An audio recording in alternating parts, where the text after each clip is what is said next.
Hello and welcome to the Entrepreneur Meetup. This is our weekly signpost event where we get to chat about entrepreneurship and really get to just check in on any business ventures, on any projects, creative projects, anything that we are working on. And I also am excited to share the ongoing progress of the High Desert Human Design Conference. That's something else that I've been pretty hard at work on and happy to share. So looks like we have Hanifa here. Hello, Hanifa. It is very hot in Santa Fe right now. It is 84, the high of 87. It's been in the 90s. That is 29 degrees Celsius right now. But at least there's a breeze, so not all bad. And I see now is joining us. Wonderful, wonderful. Well, yeah, I figured this week, if anyone has anything that they want to talk about, anything they'd like to share, anything they've been reading lately, yeah, happy to have that. And otherwise, I can just give little updates on HDHD and maybe share. I actually watched a pretty good video earlier randomly as part of the objective personality class that I'm teaching. There's a man named Blake Lagrange, who's the founder of mastering.com, which is an 11-week course for $4,000 that teaches you how to be a mastering engineer. And he was able to build that into a multi-million-dollar company. And so he was sharing a little bit of how he did that, and I really enjoyed his video. So I'll share that and maybe talk a little bit about his techniques. But yeah, if either now or Hanifa would like to share how things have been going, let me know. Yeah, that is right. I've been working hard on HDHD and my class. Those are my big two. I mean, HDHD is kind of at the place where it's starting to run itself. We're in the fourth year, but I'm still pretty involved with it. I've also been helping out on the Currents New Media Festival this year. Not a ton, but I helped out yesterday, and I like to volunteer every year. It's a great way to stay connected to the arts community of Santa Fe. And we hosted a big party for all of the artists on Saturday. That was a lot of fun.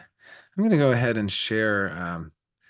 Hey there, Sirach. I was just saying how I really enjoyed that Blake Lagrange video. Thank you so much for now. You introduced me to his work.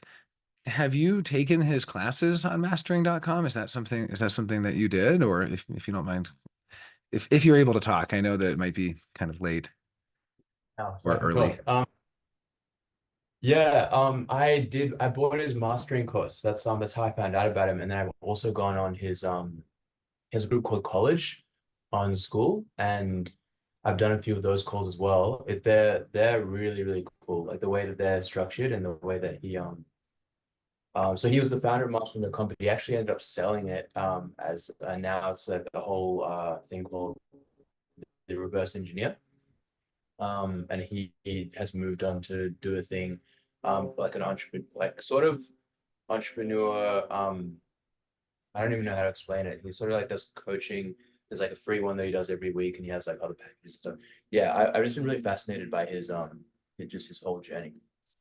Yeah, well, I really enjoyed listening to him, and maybe I can just give a little summary, and I'd love to hear any of your thoughts as well. I mean, what I got out of the video that I watched, which is the link I shared, is that he really is talking about how to build a business. I mean, he's a real entrepreneur, and part of that,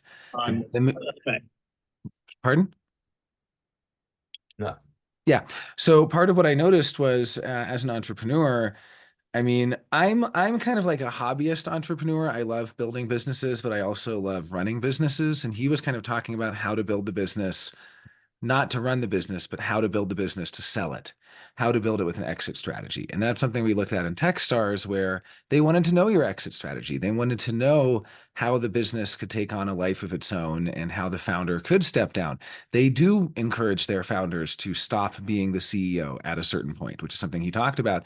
And so I did really appreciate that what he was talking about was really how to build a successful business, which is different from how to do what you love and love what you do, kind of going down with the ship. Like, as an example, the Currents New Media Festival here in Santa Fe, it's run by Frank Regano and Mariana, is it, let's see, Armstead?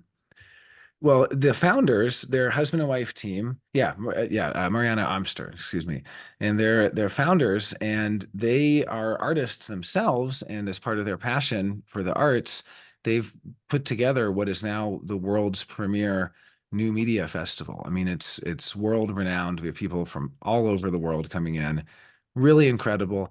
And they didn't build it to spin off and sell. They built it because they love the arts, and part of the fun for them is having 90 artists from all over the world come in every year, stay in Santa Fe for a week for this big festival, and so on. So it really raises the question of what your goal as an entrepreneur is. If your goal is to make a successful business, to be a so-called serial entrepreneur, then what your goal really is to actually exit the business. And so that's something he was talking about, is that this exiting of the business was, how does he make himself non-essential, and some of the fear that might even go into that of letting go of your business, kind of letting go of your baby. That, I mean, it reminded me of Techstars so much. And I could tell that he's the real deal, because he's talking about the real issues that entrepreneurs face when they are trying to build a business to exit from. And that is one of the main goals of some entrepreneurs. Now, we're all in human design. We know that it's not everyone's goal, right? That's not everyone's goal. That's actually kind of almost a manifestor dream. It's like a sixth line manifestor dream of, I'm going to initiate this thing, someone else is going to run it. I would never recommend that for the founders of Currents New Media, because they love it so much. And the same thing for me running High Desert Human Design, something like that, or even Signpost. I have no intention of ever selling it. I mean, I can't imagine now is making your human design magazine to spin off and sell to someone, to a media conglomerate or something like that. At the same time, I have been parts of those companies. The company that I co-founded, Skilljar, we very much had an exit strategy, and we were very much thinking of the big picture of, how do we make ourselves non-essential? How do we get big enough that we bring on a CEO? So I just want to tell a little story in that regard of how that kind of growth can occur. I had a mentor named Aviel Ginsberg in Techstars. Brilliant, brilliant man. Now he's doing what he loves. The last time I checked, he was making iPad apps for kids, but very interested in young education, very interested in apps for children, things like that. And just really altruistic, smart guy who basically made his millions of dollars and then got to the point where he didn't want to do that anymore. But he did make a very successful company that did exit in the tens of millions of dollars. And he did great. The company is called Simply Measured. Now, when he started, he was searching for product market fit. He was searching for the right company. He was searching for the right service. He didn't know what his company would be. Him and his co-founder were essentially trying out all of these different services to see what would stick. And to help him figure out what service would be good, he actually built an app on Twitter's API, what was then Twitter, now X. And using that API, it basically became a very rudimentary early social media sentiment analysis tool. What he would do is he would put out different services, and then he would use his tool that he built to kind of see if people liked them, how many retweets were they getting, was it catching on, was there buzz? Well, he eventually started selling this service. I think it was $25 a month. And he called it Twitter Fister, if I'm not mistaken. That was his original name. I mean, this was not made to sell. This wasn't made, it was literally just a little app that he made as a hacker for himself and his friends. And anyone who wanted to could pay $25 a month to use it. Well, pretty soon it blew up, and they were bringing in, tens of thousands of dollars a month. And they were really happy. They're like, we made it. We have like thousands of customers, and we're really happy and great. Well, around that point, his mentor, Andy Sack, one of the kind of main people at Techstars at the time I was there, told him, look, you need a CEO. And he said, well, what do you mean? I'm the CEO. I'm the CEO. My friend's the CTO. We've been doing fine for a couple of years now. What do you mean? And, Andy said, look, you guys are making a couple 100,000 a year. That to you is success. And you're happy doing it because you kind of have this project on the back burner. But we need to bring in a CEO. We need to rebrand this thing. We need to rename it. and stop searching for your company. This is it. Basically the tool he made to search for the company turned into the company. And that was a tool that was kind of an early sentiment analysis tool for social media. Well, they brought in this guy, Adam, and they were interviewing him, and Adam's like, okay, I'll do it. I'll do it for 40% of the company. And at that point, they're like, what do you mean? We've been working on this thing for years. This guy is just going to walk in off the street and take 40% of the company. If we ever sell, we have to give him 40%. What is this? This is madness. This is crazy. But sure enough, they encouraged him and they talked it out and said, look, you're not a CEO. You're not a business guy. You don't really, you're selling this thing for 25 bucks a month. This guy is going to scale the business. You don't know how to scale. You're at a bottleneck. So finally, with much chagrin, they decided, okay, we'll give this person we just met, 40% of the company. I mean, he was vetted. I won't say just met. They'd been, talking quite a bit and so on. Yeah, and they didn't have an exit strategy, by the way. I see your comment now. Going in with an exit strategy can be quite positive. Well, I mean, it really depends what you're trying to do. If you're trying to get into Techstars, they won't let anyone in who doesn't have an exit strategy. Skilljar's exit strategy was 180 million. The last time I checked, it was valued around 60 million. So you need to have a plan of when to sell, what to sell it for, who might buy it, who are some big companies that might purchase, and all that stuff. Yeah.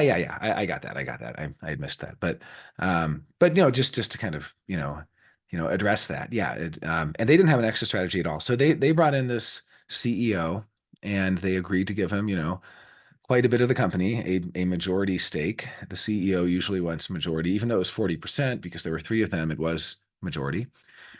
And because they each had 30%. And so they're like, okay, we'll give this guy 40%. That way, actually a lot of investors feel better if the CEO has 51%, honestly, because that means they can override the other co-founders. And investors like that. Investors do not like a confusion of division of labor of who's in charge of what and can these two people override the CEO or, whatever. But in any case, this guy comes on, I think his name was Adam, and he's like, okay, well, plug me into your systems. I want to go over your books. I want to go over your data. And they're like, okay, cool. Yeah, we'll hook you up. He vanishes for a couple weeks. And they're like, what is this guy doing? He comes back and he goes, I just landed a $25,000 a month contract. So he went up by 1,000x. And they said, really? How did you do that? And he said, well, I noticed that one of your clients in particular was tracking around 2,000 keywords related to BlackBerry. I did a little sleuthing and then I found out your client was BlackBerry and you were charging them $25 a month. You were charging them $25 a month for something that they usually pay hundreds of thousands of dollars for, social media analytics. So I agreed with them that we would do a custom built solution. And I landed this $250,000 a year contract with them. From there, it grew. I think it eventually, I know it was worth around 80 million at the time that I knew Aviel. And let's see if I can find any info on it. The company was called Simply Measured. I still know him. I just haven't really kept in touch since I moved away from Seattle. But let's see. Oh, I see Angel List is no longer around. That's funny. Well, let me just see if I can find maybe TechCrunch has it or something like that. But oh, that's funny. Yeah, now they're calling it Democratized Business Intelligence. They raised $29 million in funding. And over 4 rounds. They took a Series C in March 2014, and I believe they sold at some point.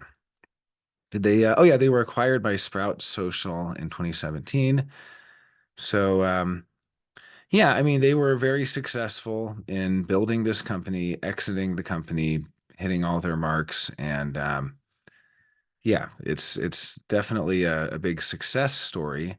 I don't know that they were a Techstars company, but they were at least involved in Techstars, and Aviel would um, volunteer at Techstars and so on. So I would just say, like, if you're interested in, it's kind of like, what is your goal? If you're interested in like the manifestor sixth line goal of building a multi-million dollar company, selling it, and then starting another company and being a serial entrepreneur, that's one thing. I mean, that is sort of the scale up and build yourself out of the company. Don't put any dependency on yourself in the company.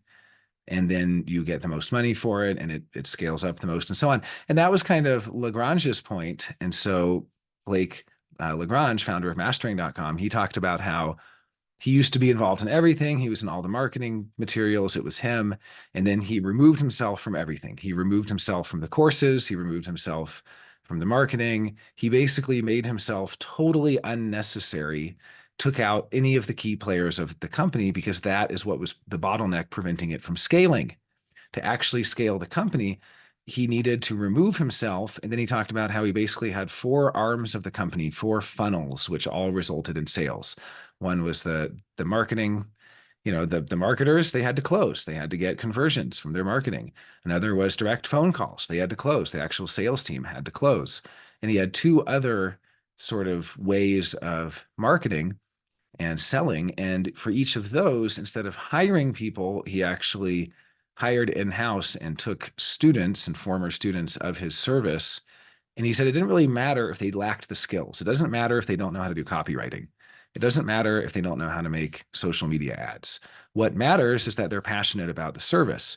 So he hired a bunch of people who were passionate about the service, and then he basically made their salary profit share, which means that if they didn't sell and close, it's very common in sales, marketing teams, if they didn't close, they didn't make any money. And if they did close, they made a whole lot of money. And of course, this incentivized the teams to just make tons of money and do really well and kind of gave them a sense of ownership over the company. And he said that was actually the scariest part because that was when he realized it was no longer his baby and he had to kind of go through this letting go and realizing that even though he hadn't sold the company, even though he was still the CEO, he was really only the CEO founder to prepare this company to be sold, which it eventually was. So, I mean, it really gets to the question of what you as an entrepreneur want. Are you creating a company that fits your lifestyle and you are enjoying running that company? Do you want to run that company? Is that what you want to do? Or are you just trying to make it rich, right? And that's a very different thing. It's very, very different. Um, Making it rich and not having to work again might sound great, but I'm a generator. I'm here to work. So what kind of work do I want to do? Well, I could spin out a company and then start another company and then spin out that company and start another. But this gets into these metaphysical questions of like, do you want to have started 8 or 10 different companies? Do you want to make millions of dollars and just not have to work? It sounds good, but is it? I've worked with those people. It takes a certain kind of person to do that. I think it's probably perfect for a manifester, right? I think a manifester is going to love the launch, and a generator is going to want to find something where they actually are fulfilled in their work. So when I look at something like the Currents New Media Festival now in its 15th year, I mean, that's not a company or an org that would be spun out. That's an org that every year they put on this incredible week-long festival of arts in Santa Fe, bringing in the top people in their field of robotics, artificial intelligence, VR, AR, projection mapping, you name it, code as art, all this stuff. And they're bringing in these incredible people for basically a conference and festival with performances, music, audiovisual, panels, discussion groups, parties, all of it. I mean, it's kind of like HDHD for the arts. It's like high desert human design. I didn't make high desert human design to spin out. I didn't make it to spin off into its own thing. But I understand that there are different needs. And so as an entrepreneur, that's really the question. Where do you see yourself in 5 or 10 years? Do you see yourself working for 5 years, building your vision and then selling it or making it self-sufficient, self-sustainable so you can just kind of be the owner? Or do you see it as a very hands-on thing where you essentially are building the project you'll work on for the rest of your life? And those are very, very different goals. So, ¿por qué no las dos? What I don't understand. I know a little Spanish, but I didn't quite get that. But let's see. Is that oh, is it it's a meme? Maybe it's a meme. Oh, why not both? Well, because you can't do both. You can't run a company the rest of your life and then sell it too, right? I mean, if you're selling it, so you're basically one company you're building to run, the other company you're building to eliminate yourself from it. And it's a very different mindset.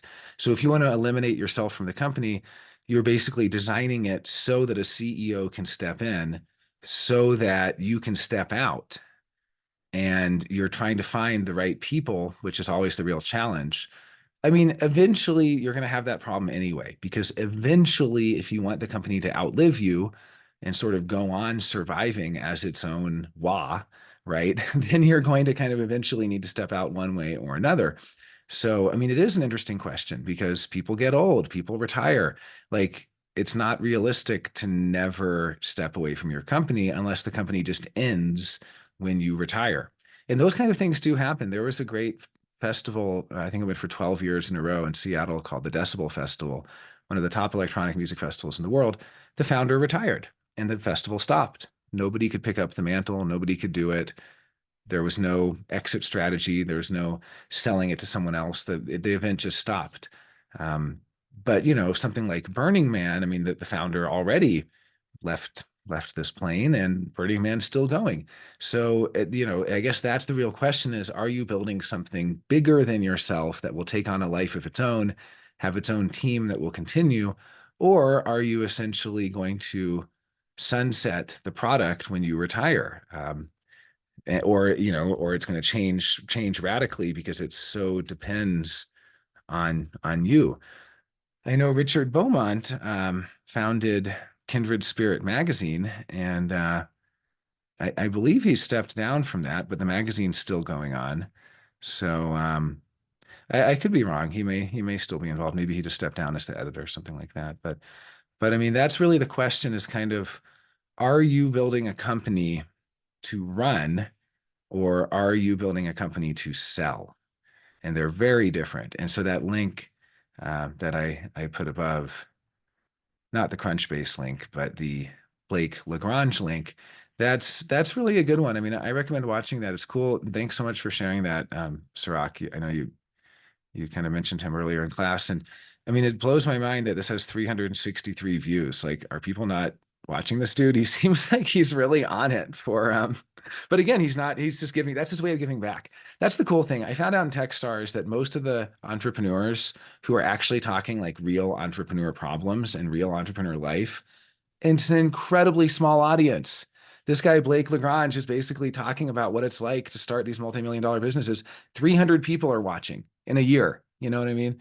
So, I mean, we're going to increase his views by 10%, right? So, but it's just like, it's because it's really hard being an entrepreneur and it's really lonely. And a lot of people don't actually care about it and they don't actually want to learn what it's really like. And so when you have someone who's actually kind of talking about it, I mean, a lot of people are going, okay, that's interesting, cool, but they not, it doesn't, unless you're in it yourself. And then you kind of realize, but I mean, I honestly picked up a little bit of subtext of just, I don't know. I mean, it's interesting for me because I know how hard it is being an entrepreneur, and I kind of almost feel like part of the no choice thing of human design is like if you have a choice to not have that life, then take it, you know, because in a way, yeah, you're going to be a millionaire, but there's something in you that needs to do these things that really come before your relationships. And I mean, in a lot of ways now, and they come before a lot of things in your life too. Now, I won't try to glamorize some heroic 80-hour week, you know, patriarchal, whatever, capitalist thing. But I'll just say, realistically, even with so much understanding of the need for quality of life, even with so much understanding for, you know, these sort of modern approaches to entrepreneurship, I mean, he hit the nail on the head. He said there are all these entrepreneurs bragging about how they work 4 hours a week, and they're not really entrepreneurs. They don't really have a sense of ownership in the company, and that's not really something to brag about. Like, if you actually have no choice but to make your company, then you really are this kind of lone wolf. And again, I don't want to glamorize it, but like, you are on this path where you're going to follow that path as far as you can, and you don't really have a choice in that matter. And so that's what I've noticed when I was doing entrepreneurship more. I mean, I have my own version of that, which is I can't not do these kinds of things that I need to create. You know, it's like if you're a creator and you're saying like, oh, I would create, but I have to deal with this or that. Or no, if you're a creator, there's no excuses. Like if you're really a creator, you have to create. If you're a writer, you have to write. If you're a songwriter, you have to get your song out. The song is like killing you being inside of you. And if you're an entrepreneur, that's a creative venture. You have to get that creativity out in some materialistic way that has services or products and has a pipeline of people coming in and money going in and money going out. And that's your creative, that's your thing. That's your canvas. You know, your canvas is money. Your canvas is material goods and the material plane. So, I mean, again, I wouldn't wish that on anyone, right? We're all kind of cursed by what our medium is. And some of us are lucky to have a medium like, oh, you know, what do you do? Oh, I'm a painter. And then, oh, yeah, what do you do? I'm an entrepreneur. Okay, what kind of entrepreneurship? Well, I made a multi-million-dollar company that I sold. And then I made another one that I sold. Then I made another one. Where does it go? Where does it end up? Right? It's like you either love running the business or your business is in creating businesses, just like a meta business. But either way, you have a lifestyle and the lifestyle chooses you, you don't choose it. And once it's chosen you, you don't really have the choice there. Now, I followed the entrepreneurship path as far as I could until I really came to the point where I realized I don't just want to make money and have that exit strategy. I do want kind of a lifestyle business, a business where it matches my lifestyle and I get to meet the right people. It's like I want to meet the right forces in my business. I want to have the right customers in my business. I want to have the luxury that if somebody pays me and I don't feel respected by them or I don't click with them, I can refund their money and they can't force me to do anything. You know what I mean? I love that. I mean, it's a first line thing maybe, but I love that if I have a student in one of my classes and we're not clicking, I just give them a refund and we go our separate ways. That's amazing to me. That is like so much better for my mental health and my happiness than being beholden to anyone. But I think this is where the real know thyself thing comes in of like, you have to know what puts you in a good mood, what makes you happy. This is where you really it helps to know your tones. You know, it helps to know your mood setter. It helps to know what puts you in a really good mood. I have splenic and ajna tones. If I was pure splenic tones, I would just want world domination. But I have ajna tones, so I want connection and I want respect and I want, you know, being able to communicate with others and so on. And so I'm trying to build a business that puts me in a really good mood. That's really what it comes down to. I want to be in a good mood doing my business.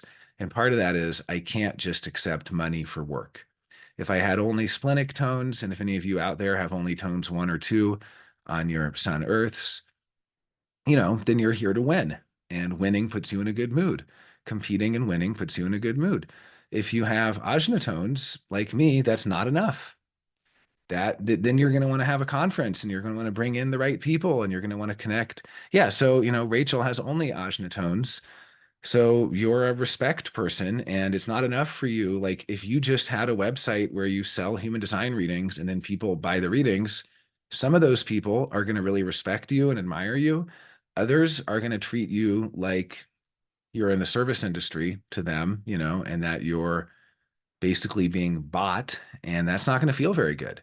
So having ajna tones, you know, that's right. And then Sirach only has solar plexus tones. So if that's true, I mean, you shouldn't be competing at all. Maybe just do some open source business, or I mean, you give away so much to the world, right? You give away what you've created because it feels good to be a part of something that doesn't have competition. It feels good to be a part of something without stress. You don't find solar plexus tone people as um, you know, brain surgeons. You don't want the stress of doing the wrong thing and somebody dies.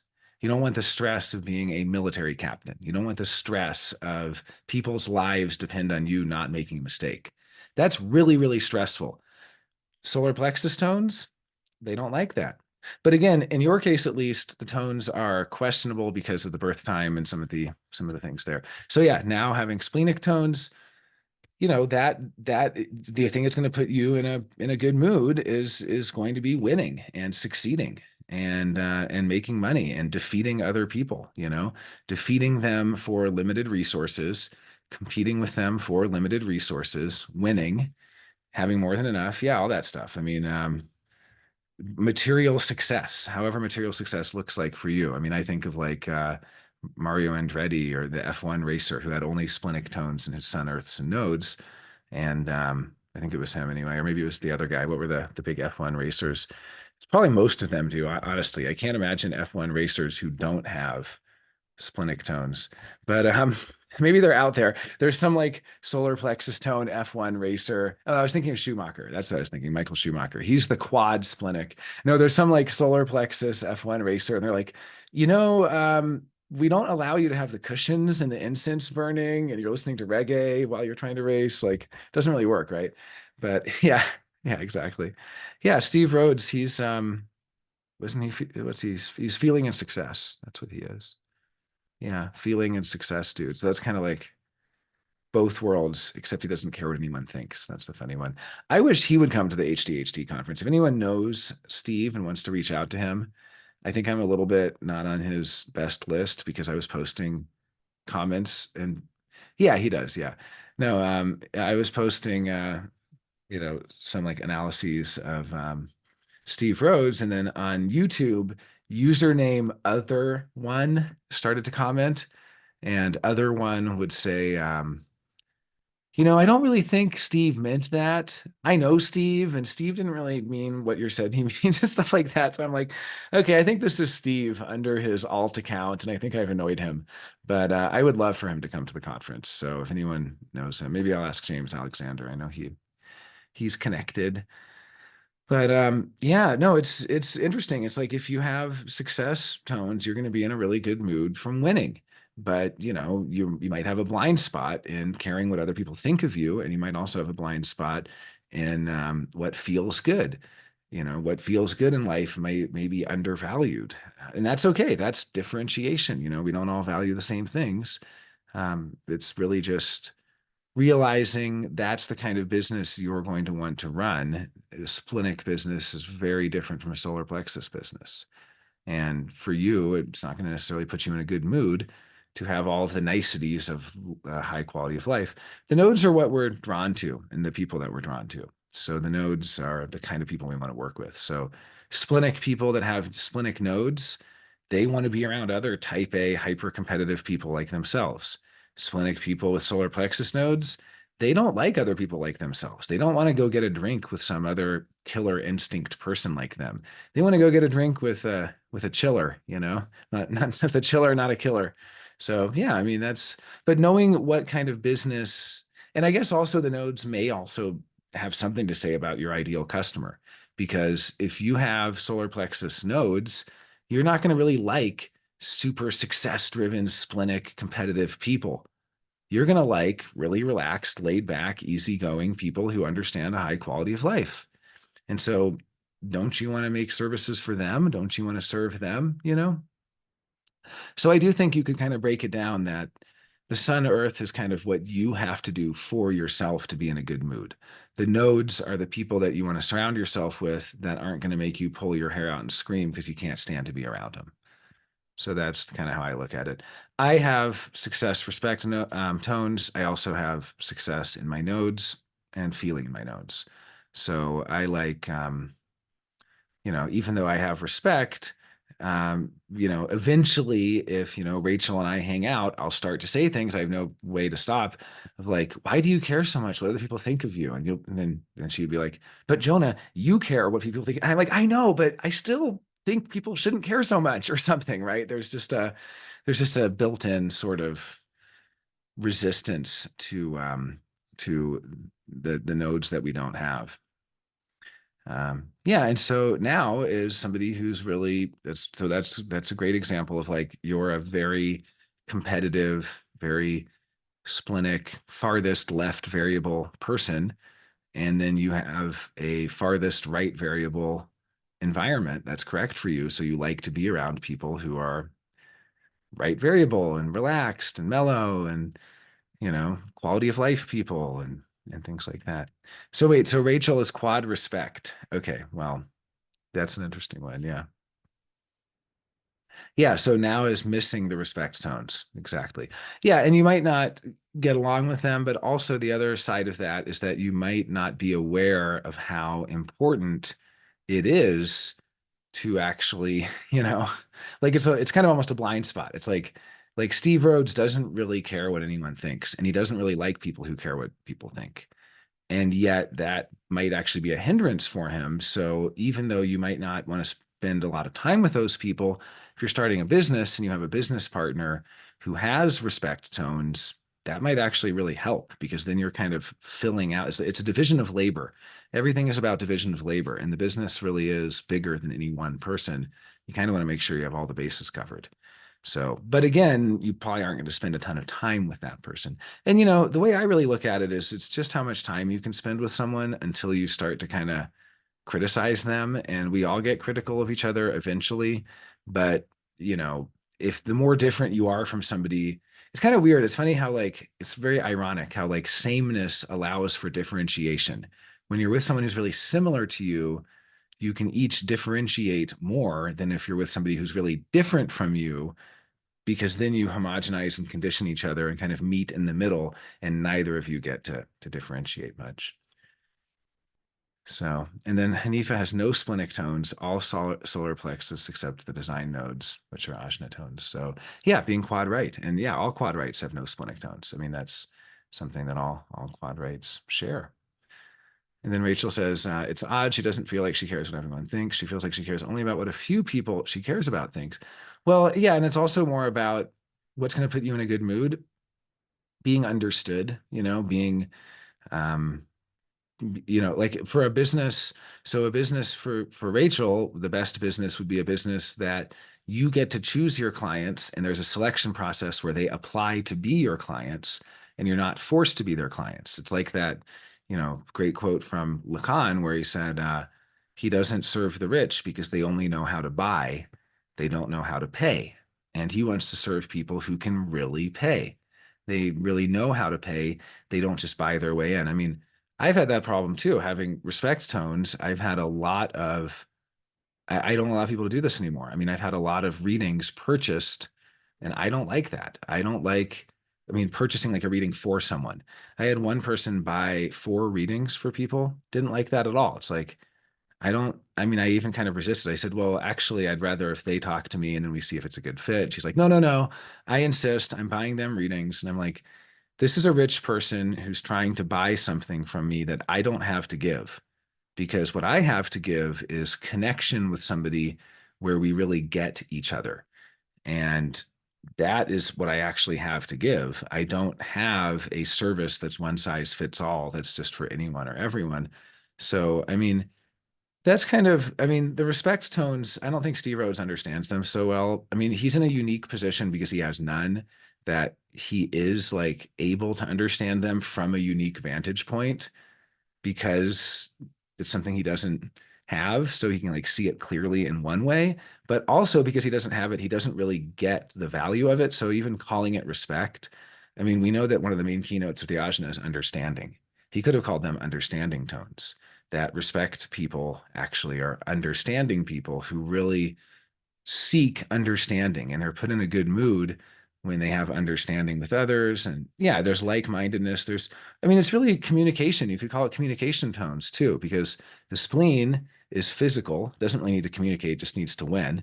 The solar plexus is emotional, doesn't really need to communicate, just needs to experience something.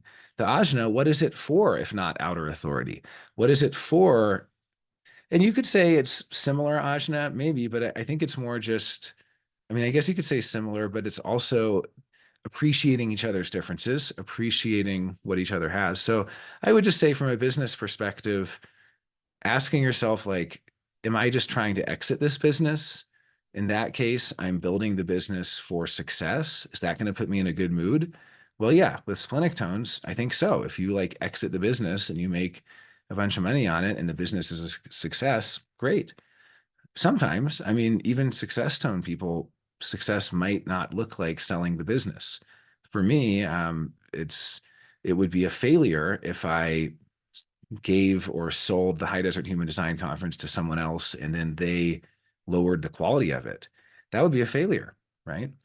It wouldn't be a success for me. And then when it comes to the ajna, I think ajna people, they really are wanting to have a meeting of the minds and a meeting of outer authorities. And it's like, I'm put in a good mood when I hear some really good outer authority from someone. I'm put in a bad mood when I feel really disrespected. I really wish I had an application process for everyone to come to the HDHD conference because I would prefer that, honestly, because there are some people that I don't feel respected by, and I don't want them there. But having a, well, you say I could, but at the same time, that has its own problems. I mean, I do that for smaller events. This is also something that's bigger than me, and it's a conscious choice not to do that. There have been other events that have had application processes. This isn't People Jonah likes conference. This is High Desert Human Design Conference, right? So I have to kind of set myself aside, and that's fine. But I just have to realize that certain people are going to rub me the wrong way, and that's okay because they're here for somebody else or they're here to connect. But I mean, I guess I'm just saying, like, knowing that about yourself and knowing what kind of business you want to run, I think is so helpful because there's so many homogenized ideas of like, make your $1 million business and step out.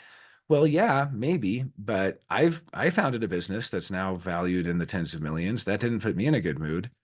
I was in a much better mood volunteering as a teacher's assistant at a philosophy college startup, helping philosophy students learn philosophy. I'm a respect tone personality. That puts me in a great mood when people are like, oh my God, I just understood this. And then they're able to use their outer authority to explain what they just understood back to me. That's like, I'm in a great mood all day from that.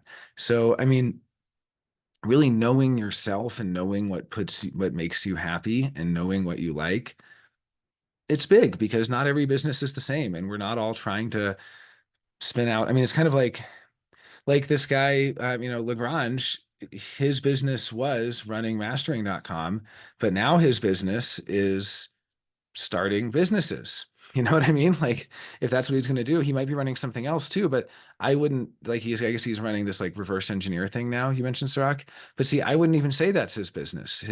His business is spinning out businesses, spinning off businesses. And that's cool if that's what he really wants to do. That is his body of work. His body of work are the businesses he's founded. It's like those are his paintings, those are his albums, those are his films. Yeah, please. One of the things in his more recent videos that he talked about is the fact that his highest paid sort of thing that he does for people is he works with CEOs and they pay him $200,000 to sit with him for a day with no computer or anything, and they just talk about like what is that he like. I think he's taking a very weirdly enough, like for a very nine-centered approach to like what's your life, and then how can we make your life good through the lens of business, and you have this business now, you have this lifestyle. What's stopping it from merging into becoming one thing where you're just existing in a holistic way?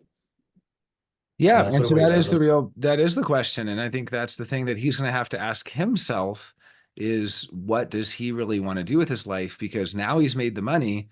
Now the question is, does he have any value as a human being?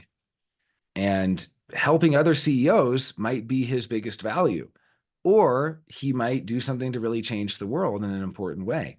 But so far he hasn't. I mean, that's the funny thing. No matter how far you get, there's still like he's not Mother Teresa, you know what I mean? Like he's not a Martin Luther King. Like he hasn't done like he can go so far in one regard and be like totally cool, but then in another regard, and I'm not saying I have either, but I'm just saying like these are the questions we ultimately have to ask ourselves. What do we want our legacy to be?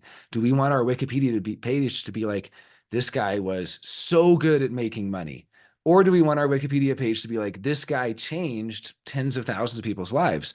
Now, again, no shade on him. If he is here to change the lives of wealthy CEOs, he will have a big impact on the world, sort of like trickle down, economics, right? I mean, it doesn't, kind of, it's like, which was kind of a scam, but the idea is there that if he, changes somebody's life at the top, but see, I'm not jealous of that because I know what it's like working for these people.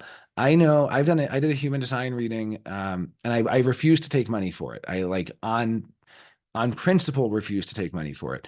There were these multimillionaires. They live in a house in Brentwood in LA that's like $25 million. And I gave them like a full day human design reading.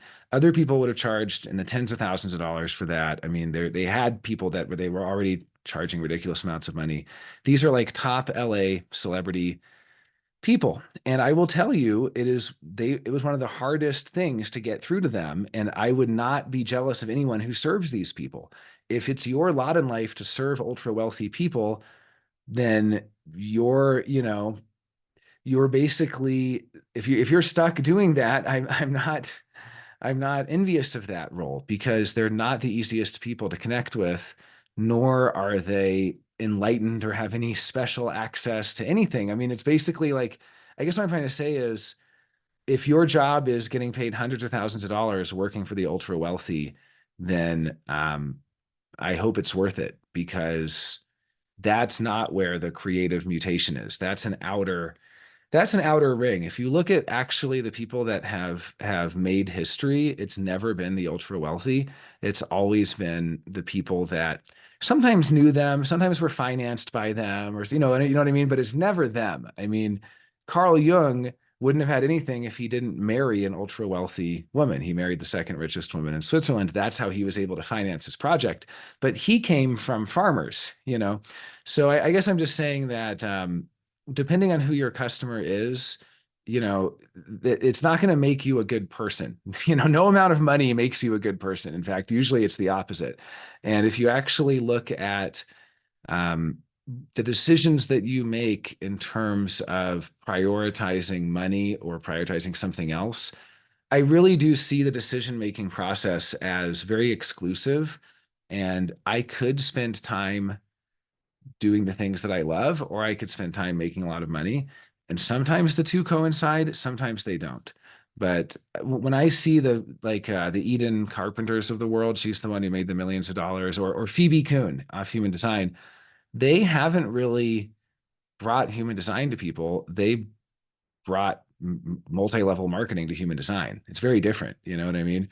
They brought basically scams to mysticism. And by doing that, they were able to scam a lot of people. I mean, we all have our scam. We all have our scams. My scam is give me, money and I'll teach you or something like that. However you want to look at it. It's always a scam. But their scam is very much based around, you know, multi-level marketing techniques, content marketing techniques, stuff like that. And they maybe were very successful. I have no respect for them. So it's kind of like, what do you want? They value the money more than they value Jonah's respect. Well, that's fine. I'm just a guy. Who cares? Someone else might respect them. But then who's the kind of person that respects them? The kind of person that idolizes them and respects them is probably not the kind of person that they're actually going to be really happy with at the end of the day. If you want to go to the extreme, look at someone like Andrew Tate. I mean, he could be selling human design. Nothing would stop him from selling human design. He wouldn't really be that different from Phoebe Kuhn. It's, he would just package it up as this is how you get ahead in life. So yeah, I'm just saying, it's all and yeah, the People Jonah Likes conference, those are the private one. I just saw that. Sorry, I'm a little bit late on the comments. Those are the private ones. I have one in winter and one in the spring. So question from Rachel, is it respect people who want to make a lasting impact? Is that because the ajna exists throughout all time? Maybe. I mean, that's an interesting idea that like the ajna is like so, but I mean, I don't think so. I think you can, I mean, it really is just where you're at in the evolution of your personality crystal. It's like, what is what is this life about? Is this life about being rich and famous? Or maybe you were already rich and famous in a past life. You got it out of your system. You can move on to something else. I mean, I do think people need to kind of get things out of their system and they kind of need to get there to see that it's no different than where they came from or to see that it is different in certain ways they don't necessarily like. I mean, here's just an example. Here in Santa Fe, we have a lot of rich and famous people. And I actually personally know Tom Ford's, I met him a few times now, Tom Ford's like executor, basically, who sold his house to Beyonce and Jay-Z. So I am like 1 degree away from Beyonce and Jay-Z, actually from multiple people. I don't know Beyonce and Jay-Z. I don't really want to know them. I'm also 1 degree from Rihanna. She has a house here. I don't really want to know her either. I don't have any interest in knowing these people. Why? Because they're not very interesting people. They're really interested in the masses. They're not interested in the few. I knew a guy who spent the whole week entertaining Elon Musk. I know another guy here in town who has a meeting with Elon Musk to present his new batteries, all this stuff. I don't really want to know Elon Musk. He's not that interesting of a guy to me. Like the people that I'm really interested in meeting are the people coming to the HDHT conference. Because guess what? They're really interesting people. They're really weird people. They're really cool people. And instead of being like, wow, Jonah almost made it to the top of the hierarchy, meeting the actual famous people, it's more like, we are at the center of mutation, and the Elon Musks and Beyoncé's and Rihanna's of the world almost made it to the mutative core. So, I mean, it's very much like, I won't say they're the least mutative. I'll say they're the outer edge. It's like there's a long tail, and at the end of the long tail is like suicide bombers and like white supremacists and like I don't even know what, but just like, the end of the long tail is like all the people that are just like the school shooters and like just like the worst of humanity. And then like you kind of move to like the masses, and then there's like people that are like the working hard to get ahead in life and all this stuff. And then they're all admiring and looking up to the celebrities. And then the celebrities are like this wall preventing the underground and the masses from reaching each other. And the celebrities are taking from the underground and popularizing it to the masses. And they're basically facing outward. And we're all facing inward. We're all facing to each other. So this even gets to the question I ask now is like, who are your customers in human design? Are you facing outward to everyone, or are you facing inward to the people in human design? Neither is a wrong answer. I'm just saying that personally, I would not want, and I'm so glad that I don't have the job of facing outward to the masses. I feel so lucky that I get to face inward to the actual people who are really in it. And I feel honored that that is part of my role. I mean, again, it's no choice. It's like that's just the lot that I have in life. The role I have in life is that I'm not here, and I intentionally put up barriers from the masses. I make it hard to hire me. I make it hard to get a hold of me. I make it hard to reach me, but I keep a porch light on that makes it really easy to reach me if you're the right kind of person. So that's what it's all about. Like I have a narrow channel of the right kind of person can message me and we'll be talking on the phone for hours the next day. The wrong kind of person will be like, wow, I went to his website and I couldn't find any way to get a hold of him, and I couldn't find where to book him, and I couldn't find any info on the conference. I get all these people like, I didn't even know you throw a conference. And I'm like, yeah, I mean, I guess we eventually have to advertise it, but I kind of like how selective it is right now. It's such a good vibe, and I'm kind of scared of what it'll be like with 800 or 1,200 people. You know what I mean? It's kind of nice with like a couple hundred people. So anyway, I'm a base two. That's my base. So, well, thank you for letting me stand on my soapbox today. I'm going to be here all week, folks. No, I'm going to be back in about 7 minutes for Human Design Catalyst. And so I'm going to take a short break. But yeah, I guess if there's one final summary, it's just, think about what you want your business to be when you're envisioning your business. Think about what puts you in a good mood. Yeah, I love the tone stuff too, Rachel. So thank you for that. And yeah, what puts you in a good mood? What makes you happy? And be selfish. So. That's it for me. I'll be back in about 7 minutes on Human Design Catalyst if anyone's still around. Love to connect then. Okay, take care.